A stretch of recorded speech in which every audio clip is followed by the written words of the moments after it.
जी बारगाह में कबूलो मंजूर फरमा।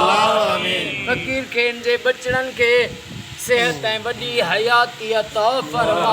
हिननि जी जेका माइटाणी बीमार आहे उनखे शफ़ा अता फरमा।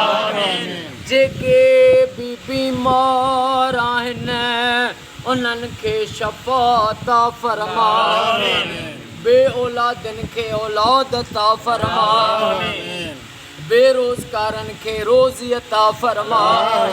गुलाम शबीर अब्बासी साईं के गैबीस गंज अता फरमा। मोहम्मद इसाक अब्बासी साईं के रोज़ी में गैबी ज़ाहिरी गंज अता फरमा।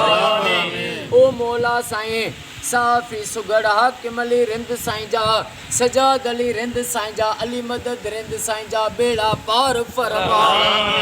ओ करीम अल्लाह अॼु जंहिं भी मूंखे दुआ जे लाइ चयो उन्हनि जो बेड़ो तार। ओ मौला जेके भी बे औलादी आहिनि उन्हनि खे औलाद अता फरमा। जेके बेरोज़गार आहिनि उन्हनि खे रोज़ी अता फरमा। बेरोज़गारनि खे रोज़ी अता फरमा। बे औलादनि खे औलाद अता फरमा। बीमारनि खे शफ़ा अता फरमा। अली असगर जो वास्तो थी महबूब जी सारी उम्मत के क़यामत ॾे ताईं फ़िरक़नि खां बचा। ओ मौला महबूब जी उम्मत के फ़िरका वारियत खां बचा।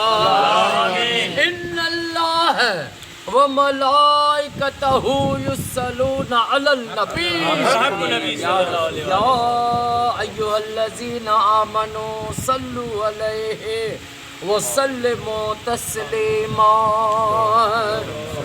अल्लाहुम्मा सल्लि अला सय्यदना व मौलाना मुहम्मदिन निल्लज़ी अवल नूरहु व आखिर ज़हूरहु व रहमतल लिल आलमीन वजूदहु ला इलाहा इल्लल्लाह मुहम्मदुर रसूलुल्लाह सल्लल्लाहु